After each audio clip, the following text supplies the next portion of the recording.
Its compound. Chapter number अपन 4 कर रहे थे बेटा। 5th है ना शायद। नहीं, चैप्टर 4 का बेटा, कार्बन एंड इट्स कंपाउंड। आज अपन ये टॉपिक देखेंगे,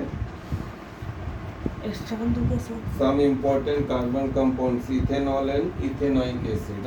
आज हम देखेंगे इथेनॉल क्या रहता है और इथेनोइक एसिड क्या रहता है। Ethanol and ethanoic acid. तो इथेनॉल बेटा, इथेनॉल का क्या फार्मूला है? इथेनॉल का फार्मूला है C2H5OH। इथेन से क्या बन गया? इथेनॉल। इथेन का क्या फार्मूला है? C2H6। इसमें से एक H कम कर दो, C2H5 एंड OH। तो ये हो गया इथेनॉल। अब इथेनॉल का क्या है? देखो, many carbon compounds are invaluable to us. बहुत सारे जो कार्बन कंपाउंड्स है वो बेटा अपने लिए इनवैल्यूएबल है। But here we shall study the properties of two commercially important compounds, ethanol and ethanoic acid। इसमें हम किसके बारे में पढ़ेंगे? इथेनॉल क्या है और इथेनोइक एसिड क्या है। तो देखो बेटा, properties of ethanol. Ethanol is a liquid at room temperature. Ethanol क्या रहता है? लिक्विड रहता है रूम टेम्परेचर। जैसे अभी हम जिस रूम में बैठे हैं, तो उस रूम में जो इथेनॉल रहेगा वो किस फॉर्म में रहेगा? लिक्विड फॉर्म में। refer to table 4.1 for the melting and boiling point of the ethanol। आपको टेबल 4.1 पे जाना है, तो जैसे मैं टेबल 4.1 पे जा रहा हूँ, तो टेबल 4.1 पे ये देखना है कि इसका बॉइलिंग और मेल्टिंग पॉइंट कौन सा है। तो देखो बेटा, ये 4.1 ये आ गया। 4.1 में इथेनॉल का मेल्टिंग पॉइंट कितना है? 156। तो इथेनॉल का जो मेल्टिंग पॉइंट है, मेल्टिंग पॉइंट कितना है इसका? मेल्टिंग पॉइंट है 156 केल्विन है। K for kelvin. और बॉइलिंग पॉइंट कितना है इसका? 351। और बॉइलिंग पॉइंट कितना है? 351 केल्विन है। ठीक है, तो अब इसमें चलते हैं। तो देखो, ethanol is commonly called alcohol. Ethanol को किस नाम से जाना जाता है? अल्कोहल। इथेनॉल बोलो चाहे अल्कोहल बोलो, एक ही बात है। और हमें मालूम है कि अल्कोहल हमारी बॉडी के लिए अच्छा नहीं है। अगर वो स्मॉल अमाउंट में लिया जाए तो थोड़ा सा यूजफुल हो सकता है। तो देखो, ethanol is commonly called alcohol and it is the active ingredient of all alcoholic drink. जितने भी बेटा अल्कोहलिक ड्रिंक है, जितने भी बियर बनती है, जितने भी शराबें बनती हैं, उसमें मेन कंटेंट क्या रहता है? इथेनॉल। ठीक है, तो इन एडिशन, इसके अलावा, because it is a good solvent. ये क्या है? Good solvent. यानी इसके अंदर कोई पानी मिला दूंगा तो पानी इसके अंदर क्या हो जाएगा? डिजॉल्व हो जाएगा, यानी घुल जाएगा पानी। तो अब आप लोगों ने देखे होंगे पिक्चर उक्चरों में, वो बियर में ऐसे पानी मिला देते हैं, सोडा मिला लेते हैं, तो वो क्या हो जाता है? तो घुल जाता है। तो ये गुड सॉल्वेंट है। It is also used in medicine. इसका यूज काहे में किया जाता है? मेडिसिन में काहे में किया जाता है? टिंचर आयोडीन बनाने के लिए। तो इथेनॉल जो है, इसका यूज काहे में किया जाता है? मेडिसिन में। काय के लिए बनाने के काम में? टिंचर आयोडीन के बनाने के काम में इसका यूज किया जाता है। तो देखो बेटा, एंड मेनी कफ सिरप काय के बनाने के काम में आता है? Cough syrup.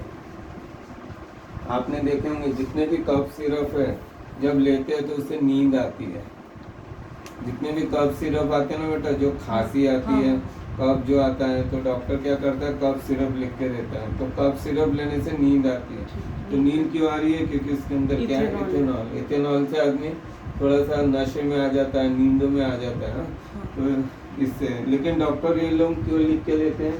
क्योंकि खांसने से क्या होता है, हमारा जो सिस्टम है, नर्व सिस्टम हो गया और हमारे बॉडी का सिस्टम है ना, वह बिगड़ जाता है। तो डॉक्टर लोग क्या करते हैं? उसको थोड़ा रेस्ट देने के लिए क्या करते हैं?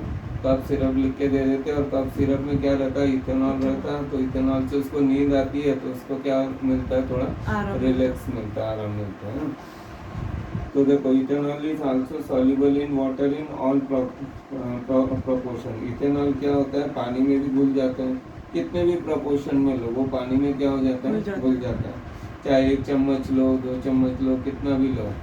अगर इथेनॉल समझ लो, मैंने इतना इथेनॉल लिया और पानी के अंदर घोल दिया तो घुल जाएगा। हाँ ठीक है हाँ देखो even though this practice is condemned, sorry madam, consumption in small quantities of dilute ethanol causes drunkenness।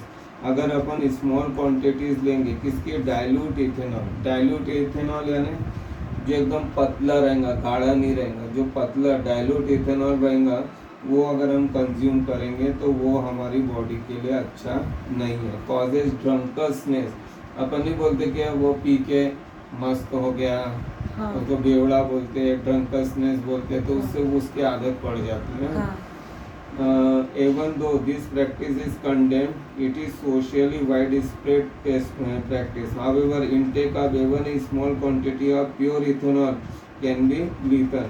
फिर भी बोल रहा है कि स्मॉल क्वांटिटी लेंगे इथेनॉल का तो वो लीथल हो सकता है, जानलेवा साबित हो सकता है स्मॉल क्वांटिटी में। Also long term consumption of alcohol leads to many health problem. और अगर आपने इसको बहुत लंबे समय तक लिया तो आपको क्या होगा, हेल्थ प्रॉब्लम हो जाएंगे, लीवर खराब हो जाएगा। अब इसका रिएक्शन ऑफ इथेनॉल, अब इथेनॉल का रिएक्शन देखते हैं सोडियम से। Reaction of ethanol, reaction of ethanol, ethanol का रिएक्शन क्या होगा बेटा, इथेनॉल का क्या फार्मूला। अब इससे देखते हैं reaction with C4 reaction with sodium. अगर ये सोडियम से ये करेंगे तो बेटा कैसे लिखेगा, C2H6 तो देखो सोडियम का क्या फार्मूला है, Na को सोडियम बोलते हैं। इथेनॉल का क्या फार्मूला है, C6H5OH। C2 है ना शायद, C2 हाँ सॉरी C2H5OH। हाँ C2H5OH। या आप इसको ऐसा भी लिख सकते हैं CH3CH2OH। CH3CH2OH। तो देखो बेटा इसको मैं यहाँ लिखने जा रहा हूँ CH3CH2OH, CH3CH2OH। तो बेटा जब इसका रिएक्शन होगा तो क्या बनेगा, सोडियम इथोऑक्साइड। तो सोडियम इथोऑक्साइड का फॉर्मूला है CH3CH2। देखो बेटा ध्यान से, CH3CH2ONA। ये देखो O पे कौन सा चार्ज रहता है, प्लस माइनस, और N पे क्या रहता है, प्लस। तो ये माइनस प्लस जुड़ जाएंगे तो क्या होगा, CH3CH2ONA। ONA बन गया और क्या बना, इसके बाद हाइड्रोजन गैस क्या हो गई, निकल गई। तो देखो बेटा ये तो जुड़ गए और हाइड्रोजन गैस ये निकल गई, ठीक है। अब हाइड्रोजन के देखो कितने हैं यहाँ पे, हाइड्रोजन के टोटल काउंट करो, 3 और 2 5 प्लस 1 6। यहाँ 3 और 2 5, 5 प्लस 2 कितना हो गया, 7। बैलेंस करना पड़ेगा। तो मैं क्या करता हूँ बेटा, यहाँ पे 2 ले लेता हूँ। अगर यहाँ 2 लूँगा तो ये कितने हो जाएंगे, 3 और 2 5, 5 प्लस 1 6, 6 2 जा कितना हो जाएगा 12। तो यहाँ पे 2 ले लेता हूँ। अब कितना हो गया बताओ, 12 और उधर 3 2 जा 6, नहीं 3 और 2 5, 5 2 जा 10, 10 प्लस कितने हो गया 12। यहाँ पे 12 हो रहा है, 3 और 2 5, 5 प्लस 1 6, 6 2 जा 10 बराबर हो गया। अब देखो ओके Na के कितने हो गए, अब यहाँ से देखो Na के सामने कितने हैं 2, यहाँ Na के सामने कितना है 1, तो यहाँ पे कितना लगाना पड़ेगा 2। तो ये बैलेंस हो गया बेटा। तो ये क्या था अपना, Na क्या था, सोडियम, और ये क्या था बेटा CH3CH2OH, इथेनॉल। हाँ जब इसका रिएक्शन हुआ तो इससे क्या बना, यहाँ पे क्या बना, इससे ये जो सब्सटेंस बना इसको क्या बोलेंगे, सोडियम इथोऑक्साइड। सोडियम इथोऑक्साइड, हाँ सोडियम इथोऑक्साइड। तो देखो बेटा ये Na से सोडियम और ये इथो वर्ड इसके लिए आएगा CH3CH2 ऑक्साइड के लिए O, तो क्या हो जाएगा सोडियम इथोऑक्साइड। हाँ सोडियम इथोऑक्साइड। तो देखो अल्कोहल जो है react with sodium leading to the evolution of hydrogen. जब इथेनॉल सोडियम से रिएक्ट करेंगे तो कौन सी गैस निकलेंगे? Hydrogen gas. निकल ये चले जाएंगे ऊपर। बर्न हो रहा है क्या ये? क्या बेटा? बर्न हो रहा है। हाँ, ये जब रिएक्शन होगा तो बर्निंग होगा तो उससे ये आएगा सोडियम इथोक्साइड और हाइड्रोजन गैस क्या हो जाएंगे?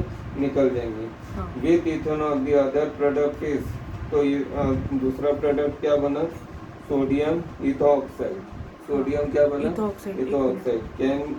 Can you recall which other substances produce hydrogen on reacting with metals? अब इसमें से कौन कौन से मेटल्स हैं जिससे ये रिएक्ट होगा तो भी हाइड्रोजन गैस निकलेंगे? तो सोडियम के अलावा बहुत सारे, मैग्नीशियम होगा, है ना, ऐसे बहुत सारे, मैग्नीशियम इथोक्साइड, ऐसे बहुत सारे होंगे। ये आपको सर्च करना है। अब देखो, reaction to give unsaturated hydrocarbon, heating ethanol at 443 degree Celsius. अब ये सेकेंड रिएक्शन क्या बोल रहा है बेटा? कि जो इथेनॉल है CH3CH2OH, इसको गर्म करो बेटा। CH3CH2OH को गर्म करो। कितने डिग्री पे गर्म करना है इसको? 443 केल्विन पे। हाँ, 443 केल्विन पे। हाँ, heating ethanol at 443 kelvin with excess concentrated sulphuric acid. कौन से किसके साथ? Concentration sulphuric acid. कॉन्सेंट्रेटिक यानी बहुत पावरफुल रहता है। तो इससे क्या होगा बेटा? इसमें से एक H कम हो जाएगा। तो CH3CH2 से क्या हो जाएगा? CH2 डबल बॉन्ड क्या हो जाएगा? CH2, यानी सिंगल बॉन्ड का भी। OH खा गया। और ये जो OH है और यहाँ का जो एक H है, ये मिलके H और OH मिलके क्या बनेगा? 2 नहीं, H2O। तो क्या बन जाएगा? वाटर यानी H2O। तो इस प्रकार है, यानी अगर आपने समझ लो बियर को ऐसा गर्म किया इसके साथ कॉन्सेंट्रेटेड H2SO4 के साथ, तो क्या बन जाएगा? CH2 double bond CH2। तो ये क्या बन जाएगा? इथीन। क्या बन जाएगा? इथीन, ENE, क्योंकि डबल बॉन्ड है इसलिए वर्ड क्या आएगा यहाँ पे? इथीन। और क्या बनेगा? एक भाग क्या बन जाएगा? पानी। हाँ। The concentrated sulfuric acid can be regarded as a dehydrating agent। तो ये क्या कर रहा है? डिहाइड्रेट कर रहा है। अपन नहीं बोलते पानी की कमी हो गई। हाँ। जब पानी निकल जाता है बॉडी में से तो उसको क्या बोलते हैं? डिहाइड्रेशन। तो वैसे, हाँ, तो वैसे बेटा ये जो इथेनॉल है इसमें से वाटर निकल गया तो H2O बाहर चले गया तो डिहाइड्रेशन हो गया। तो डिहाइड्रेशन हुआ तो क्या बना? इथीन बना। कौन सा सब्सटेंस बना? Ethene, ETHENE। तो हम बताओ, why do alcohols affect living beings? अब अल्कोहल्स कैसे अफेक्ट करता है? हाँ, तो देखो, with large quantities of ethanol are consume. देखो, जब भी आप लार्ज इथेनॉल को कंज्यूम कर लेंगे, कोई भी व्यक्ति अगर इथेनॉल को ज़्यादा कंज्यूम कर लेगा यानी ज़्यादा पी लेगा, एक बॉटल पी लिया इथेनॉल यानी अल्कोहल पी लिया, तो क्या होगा? It tends to slow metabolic process. उसका जो मेटाबॉलिक प्रोसेस यानी जो अपने शरीर में जो डाइजेशन होता है वो क्या हो जाएगा? स्लो हो जाएगा। हाँ, स्लो हो जाएगा। मेटाबॉलिक एक्टिविटीज क्या? डाइजेशन स्लो हो जाएगा। स्लो होने से उसका पेट निकल जाएगा। यानी जैसे देखो, मेरा पेट निकल रहा है तो मेरा पेट निकल रहा है, इसका मतलब यानी कि मैं ड्रिंक कर रहा हूँ। पेट निकलने के भी अलग अलग कारण रहते हैं। मुझे थायराइड है तो थायराइड के कारण क्या होता है? मेटाबॉलिक एक्टिविटीज उसमें भी क्या हो जाती है? डिस्टर्ब हो जाती है। उसके कारण पेट निकल जाता है। लेकिन इथेनॉल में पेट तो निकलेगा ही, साथ साथ लीवर भी डैमेज होगा। धीरे धीरे एक दिन में लीवर डैमेज नहीं होगा, लेकिन जब जब इथेनॉल लीवर से ये एक्ट होगा, घूमेगा, तो सबसे ज़्यादा बॉडी में किसको हार्म पहुंचाएगा? लीवर। और जो अपना न्यूरॉन्स है उसको क्या करेंगे बेटा? उसको भी हानि पहुंचाएगा। तो न्यूरॉन्स को हानि पहुंचाने से क्या होगा? बॉडी को हानि पहुंचाएगा, बेहोश होगा, गिरते बढ़ते चलेगा, ध्यान नहीं रहेगा, बेहोशी, फिर नशे में उससे मर्डर हो जाते हैं, बहुत सारे केसेस होते हैं। तो बेटा ये ज़्यादा नुकसान पहुंचाता है। और and to depress the central nervous system. Central nervous system को क्या बोलते हैं? CNS, central nervous system. ये अपनी बॉडी का सबसे इम्पोर्टेंट पार्ट है। जैसे अपने यहाँ का जो पॉलिटिकल सिस्टम कहाँ से रहता है, दिल्ली से रहता है, हाँ दिल्ली से रहता दिल्ली की सरकार, सेंट्रल सिस्टम है। हाँ। वैसे हमारी ये सरकार है, सेंट्रल नर्वस सिस्टम। अगर ये बहक गई तो पूरा सिस्टम, पूरी बॉडी का सिस्टम क्या हो जाएगा, बहक जाएगा। तो ये सेंट्रल नर्वस सिस्टम को क्या करता है, इफेक्ट करता है। हाँ। इसके बाद क्या है, this result in the lake of coordination. तो हमारे बॉडी में जो कोऑर्डिनेशन रहता है, हाथ पैर दिमाग आंखों का, वो क्या होता है, कोऑर्डिनेशन क्या होता है, उसमें कमी आ कमजोर हो जाती जाता है। दिमाग और दिमाग आदेश देंगे हाथ को, तो हाथ बराबर काम नहीं करेगा, क्योंकि कोऑर्डिनेशन क्या हो जाएगा, हाँ, डिस्टर्ब हो डिस्टर्ब हो जाएगा। जाएगा। मेंटल कंफ्यूजन हो जाएगा, यानी एक उंगली की जगह दो उंगली दिखेंगे। तो देखो जो भी आदमी ड्रिंक करता है तो देखो उसको बराबर दिखता नहीं है बेटा। हाँ। मेंटल कंफ्यूजन हो जाएगा, कंफ्यूजन हो जाएगा, यानी दिखेगा कुछ समझेगा कुछ, मेंटल कंफ्यूजन। ड्राउसीनेस हो जाएगा, लोअरिंग ऑफ नॉर्मल इनहिबिशन हो जाएगा, एंड फाइनली स्टूपर हो जाएगा। स्टूपर मतलब स्टूपर यानी वही समझ लो जिसको दिमाग नहीं है। The individual may feel relaxed without realizing that this sense of judgment, sense of timing and muscular coordination have been seriously impaired। और जो इसका मस्कुलर बेटा सिस्टम रहेगा, ये जो बाहर का। मसल्स वाला कोऑर्डिनेशन, वो भी बहुत बुरी तरह डैमेज होगा। हाँ देखो, unlike ethanol intake of methanol, अगर इथेनॉल की जगह आपने मिथेनॉल ले लिया, मिथेनॉल का क्या फार्मूला है, मीथेन का क्या फार्मूला है, CH4, तो क्या आ जाएगा CH3OH, तो ये क्या हो गया, मिथेनॉल। अब इथेनॉल की जगह आपने मिथेनॉल ले लिए तो क्या होगा, तो देखो बेटा वो भी हानि हार्मफुल। पहुंचाएगा। Methanol reacts rapidly with the components of cell, ये जो अपने सेल्स रहते हैं ना, उसको डैमेज कर देगा। हाँ। हमारी पूरी बॉडी कैसे बनी हुई है, सेल सेल से। से। अगर सेल्स डैमेज होगा तो हर सिस्टम क्या हो जाएगा, डैमेज Damage। होगा। इट कोआगुलेट्स द प्रोटोप्लाज्म, ये प्रोटोप्लाज्म को जमा देगा, कोआगुलेट्स कर देगा। जैसे दही कैसे जम जाता है, हाँ। वैसे प्रोटोप्लाज्म को क्या कर देता, जमा देगा। हाँ। तो जमा देने से क्या होगा, वो एक जगह इकट्ठा हो जाएगा, तो उसका जो सिस्टम है वो बराबर परफॉर्म हो पाएगा कि नहीं हो सेल का पाएगा। नहीं हो पाएगा। तो देखो, it coagulate the protoplasm in much the same way an egg is coagulated by cooking. जैसे अपन अंडे को कैसे कुकिंग कर देते हैं, उबालते हैं, तो वो कैसे कोआगुलेट हो जाता है अंडा उबलने के बाद, वैसे ये धुल प्रोटोप्लाज्म, जाता। हाँ खुल जाता, वैसे ये भी हो जाएगा। Methanol also affect the optic nerve, optic nerve ये यहाँ से कनेक्ट करती है आंखों से ब्रेन को, हाँ। तो ये इसको भी ये बहुत नसें नुकसान। दिखती, वो नसें। हाँ, तो बेटा ये जो नर्व है आंखों की, ये ब्रेन से कनेक्टेड है, यही ऑप्टिक नर्व है। तो ये ऑप्टिक नर्व को नुकसान पहुंचेगा। ऑप्टिक नर्व नुकसान होंगी तो हमारी देखने की जो शक्ति है वो क्या हो जाएंगी, कम हो जाएंगी, हाँ, अंधापन आ सकता है। ठीक है बेटा, अब ये देखो, कॉजिंग ब्लाइंडनेस, इसके कारण आदमी अंधा हो सकता है। Ethanol is an important industrial solvent, लेकिन जो ये इथेनॉल है ये इंडस्ट्रीज के लिए अच्छा है। इसके लिए इंडस्ट्रीज के लिए, अपने लिए इतना अच्छा नहीं है। इंडस्ट्रीज में क्या करते हैं, देखो इसका यूज करके to prevent the misuse of ethanol produce for industrial use, it is made unfit for drinking by adding poisonous substance like methanol to. तो देखो, अब इंडस्ट्रीज में क्या होगा बेटा, कोई गया और इथेनॉल दिख गया और किसी को बियर की प्रॉब्लम है, हाँ। तो वो तो इथेनॉल बोलेंगे बियर ही पी लेगा। हाँ। तो उन लोग उसको बचाने के लिए, वर्कर लोगों को बचाने के लिए, इसका मिसयूज ना हो, इसको बचाने के लिए उसमें क्या मिला देते हैं, मिथेनॉल। मिथेनॉल कौन सा सब्सटेंस है, पॉइजनस सब्सटेंसेस है, वो मिला देते हैं। तो वो मिलाने से क्या होता है, लोग उसको पीते नहीं। हाँ।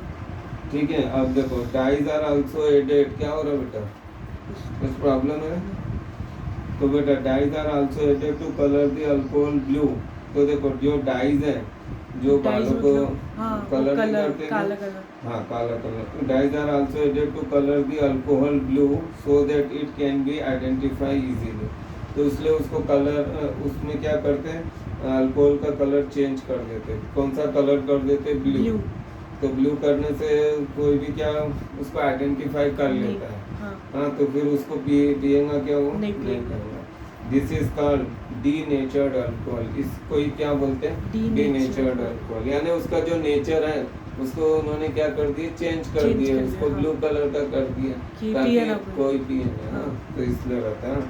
अब alcohol as a fuel, alcohol को काय में यूज कर किया जा सकता है बेटा, फ्यूल में। Alcohol as a fuel, fuel यानी इसको जलाने के काम में ले सकते हैं। आपने कई जगह देखे होंगे बेटा, जो शुगर केन रहता है, गन्ना रहता है, गन्ने का क्या बनता है, रस। रस। गन्ने का रस बनने के बाद वो गन्ने का वो जो डंडा रहता है, जो रस निकालने के बाद वो उसको फेंक देते हैं, हाँ। तो उससे भी बियर बन जाती है। हाँ, उससे भी बनती है बेटा। वो जो रहता वो गन्ना निकालने के बाद रस निकल जाता है हाँ, उससे। उससे भी और बेटा उसको जलाएंगे वो, तो वो फ्यूल के काम में आता है, जलाने के काम में आता है। तो देखो, sugar cane plants are one of the most efficient converts of sunlight into chemical energy। Sugar cane का जो प्लांट रहता है उसके अंदर इतना अच्छा सिस्टम रहता है, वो सनलाइट को लेता है कौन? और शुगर केन, शुगर और उसको काय में कन्वर्ट कर देता है, केमिकल एनर्जी में। काय में केमिकल एनर्जी मतलब जो केमिकल फॉर्म में रहती है, जो लिक्विड फॉर्म में एनर्जी रहती है, वो कौन सी रहती है, केमिकल एनर्जी। हाँ, sugar cane juice can be used to prepare molasses which is fermented to give alcohol. जो शुगर केन जो जूस है, जो जैसे शुगर केन का जो जूस है बेटा, गन्ने का जो जूस है, हाँ। उसका यूज किया जाता है। उससे क्या बनाए जाते हैं, मोलेसेस। क्या बनाते हैं, मोलेसेस बनाए जाते हैं, और उसको फर्मेंटेट किया जाता है। जैसे अपन डोसा कैसे बनाते हैं, हाँ। तो उसको फर्मेंटेट किया जाता है, हाँ, वैसे ठीक है। शुगर केन के जो जूस है उसको क्या किया जाता है, फर्मेंट। फर्मेंट किया जाता है। तो सबसे पहले उससे मोलेसेस बनाते हैं, फिर उसको फर्मेंटेट करते हैं, तो उससे क्या बनता है, अल्कोहल। अल्कोहल। तो अल्कोहल कैसे बनता है बेटा, शुगर केन से। शुगर केन से अल्कोहल कैसा होगा, शुगर केन का जूस, जूस से क्या बनाएंगे, इसके मोलेसेस। हाँ। मोलेसेस को क्या करेंगे, फर्मेंटेट। क्या करेंगे, फर्मेंटेट, और उससे क्या बनेगा, क्या बन जाएगा, अल्कोहल। इस शुगर से ऐसा अल्कोहल फॉर्म होगा। हाँ। ठीक है। Some countries now use alcohol as an additive in petrol। कुछ कंट्रीज में क्या करते हैं, अल्कोहल मिलाते, पेट्रोल में क्या मिला देते हैं, अल्कोहल। तो since it is a cleaner fuel, ये कौन सा है, फ्यूल है, क्लीनर है, तो इससे धुआं कम निकलता है, cleaner fuel. Which gives rise to only carbon dioxide and water on burning in sufficient air. तो इससे क्या होता है, सिर्फ क्या निकलता है, कार्बन डाइऑक्साइड निकलता है और वाटर निकलता है। हाँ, ऑन बर्निंग, जब इसको गर्म किया जाता है तो क्या निकलेगा, carbon dioxide and water in an efficient air. यानी अगर इसको सफिशिएंट ऑक्सीजन मिल गई तो CO2 निकलेगा, और क्या बनेगा, वाटर। तो बेटा ये CO2 निकलेगा तो कार्बन डाइऑक्साइड निकलेंगे, तो थोड़ा पॉल्यूशन होगा, लेकिन उतना ज्यादा होगा क्या, नहीं। लेकिन अगर कोयले को जलाएंगे तो कार्बन डाइऑक्साइड भी निकलेंगे, और उसके साथ सल्फर भी निकलती है, उसके अंदर नाइट्रोजन भी रहती है, वो भी निकलती है, तो उससे ज्यादा लॉस रहता है। अब properties of ethanoic acid. Ethanoic acid is commonly called acetic acid. अब इथेनॉइक एसिड क्या है बेटा, अभी अपन ने क्या पढ़े, इथेनॉल। अब इथेनॉल से क्या बन रहा है, इथेनॉइक एसिड। इथेनॉइक एसिड क्या, ये एग्जाम में आता है कि इथेनॉल क्या है, 5 मार्क का क्वेश्चन आता है बेटा कि हाँ इथेनॉल क्या है, उसकी इफेक्ट क्या है, वो सोडियम से रिएक्ट करेगा तो क्या बनाएगा, हाँ वो पूरा आपको यानी बताना पड़ता है। और शुगर से इथेनॉल कैसे बनता है, ऐसा पूरा टोटली वो 5 मार्क्स का क्वेश्चन आता है। और एक आता है इथेनॉइक एसिड के ऊपर, तो इथेनॉइक एसिड क्या है, इसके ऊपर भी क्वेश्चन आता है। तो देखो, ethanoic acid is commonly called acetic acid. Acetic acid का क्या फॉर्मूला है, CH3COOH। इसको कौन सा एसिड बोलते हैं बेटा, एसिटिक एसिड। Acetic acid. तो बेटा ये जो CH3COOH, इसी को क्या बोलते हैं, इथेनॉइक एसिड।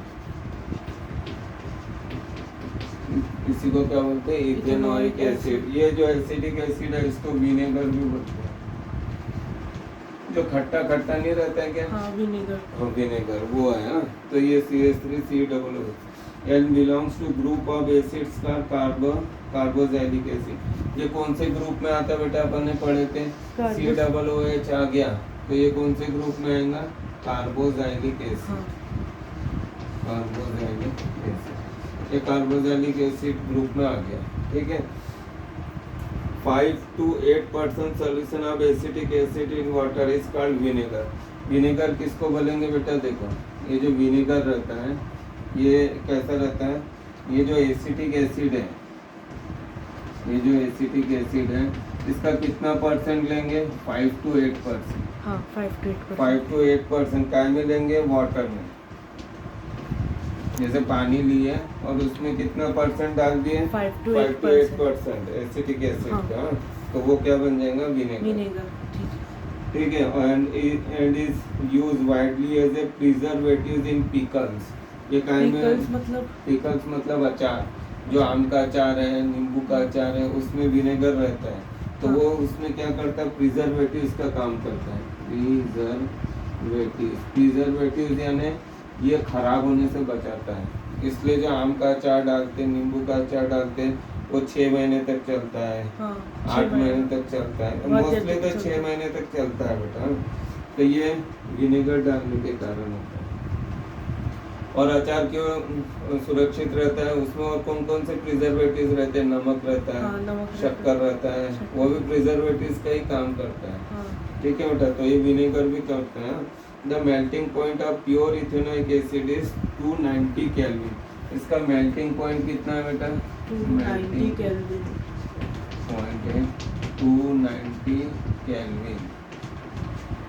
290 केल्विन में क्या होता है, ये पिघलता है, सिर्फ हाँ। पिघलता है बेटा, ऐसे बॉयल नहीं होता, सिर्फ पिघल रहा है।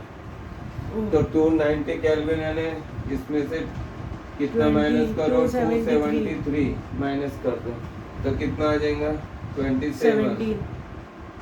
नहीं हाँ, कितना, 70, 70। सॉरी हाँ 70। ये 17 डिग्री पे क्या हो जाता है, 17 डिग्री सेल्सियस पे क्या होता है, ये पिघल सिर्फ जाता है। पिघलता है, ठीक है।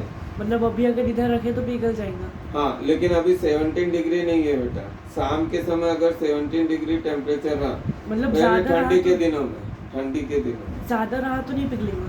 ज्यादा रहा तो नहीं 20 पिघलेगा। डिग्री रहा तो भी नहीं, 17 पे एग्जैक्ट 17 डिग्री सेल्सियस है ना, और अगर 17 से कम रहा तो भी वो हो जाएगा, लेकिन 17 पे काम करना चालू कर देता है।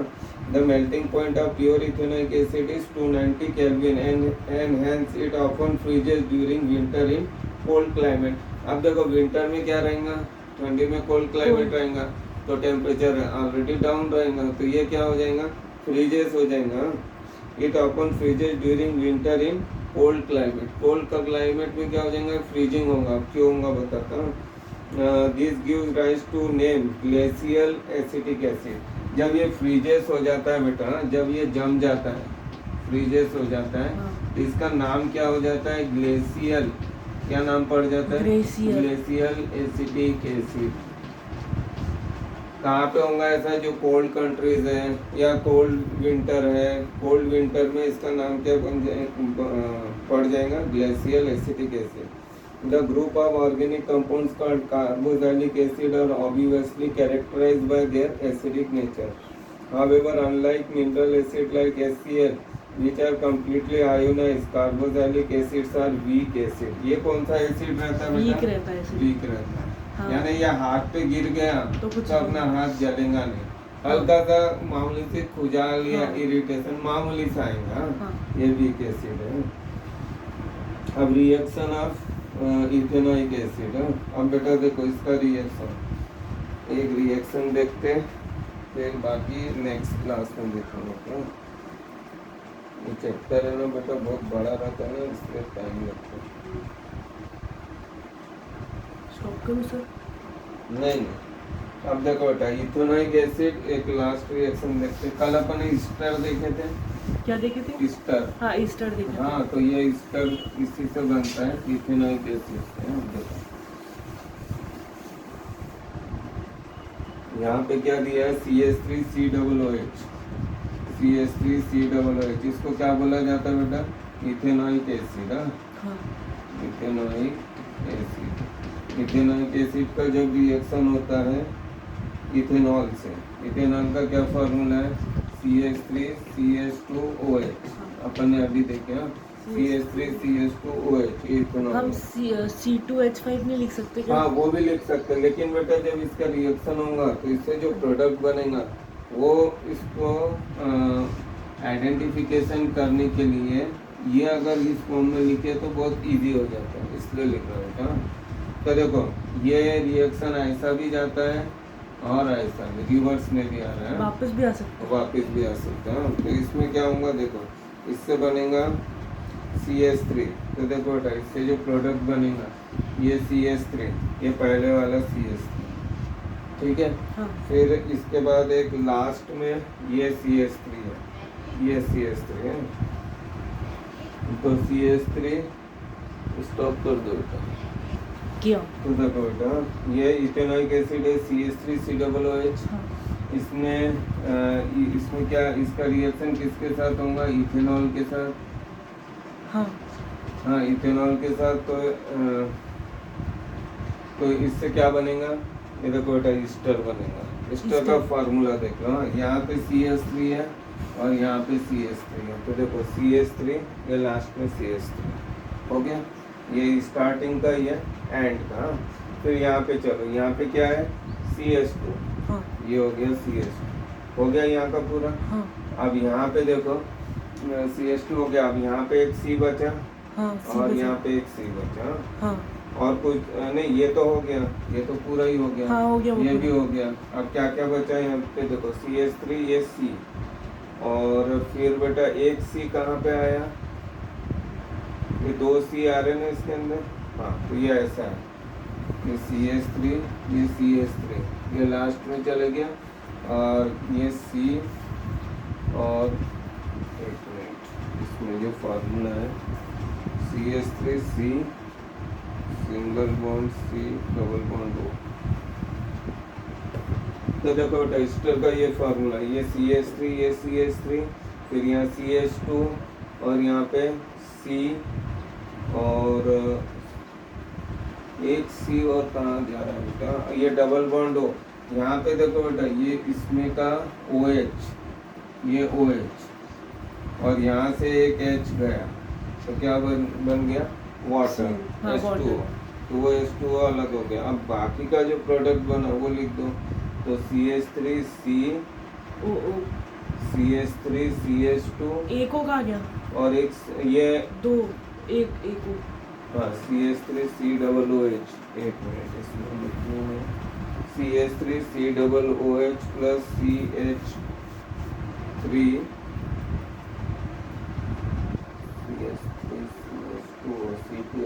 CH3 CH2OH। इससे क्या बना? CH3C single bond CO, CH2 CH3 plus H2O। बेटा रिएक्शन तो यही है इसमें। C कितने हैं देखो, 1 2 3 4, यहाँ पे एक C 5 आ रहे हैं ना, 1 2 3 4 5। रिएक्शन इसमें CH3COOH प्लस CH3CH2OH। उसमें क्या आ रहा? CH3C single bond C double bond O, CH2 CH3 plus H2O। बेटा यही रिएक्शन दिया हुआ है। हाँ। तो ये मैं फाइंड करके बताता। CH3C, फिर CH3 CH2, या फिर इसमें रिएक्शन कुछ गलत तो नहीं लिखा? CH3COOH plus CH3CH2OH। तो ये क्या रहेगा? स्वीट स्मेलिंग सब्सटेंस रहेगा। इसके है ना सुगंध बहुत आएंगे। हाँ। और तो बेटा ये अब ये लास्ट का एक पार्ट और बाकी है, इसके बाद ये चैप्टर फिनिश हो जाएगा। तो दोस्तों मैं आशा करता हूँ कि मेरा ये चैनल आपको पसंद आ रहा होगा। तो प्लीज़ लाइक कीजिए, सब्सक्राइब कीजिए, और कुछ प्रॉब्लम रहा तो मुझे सूचित कीजिए।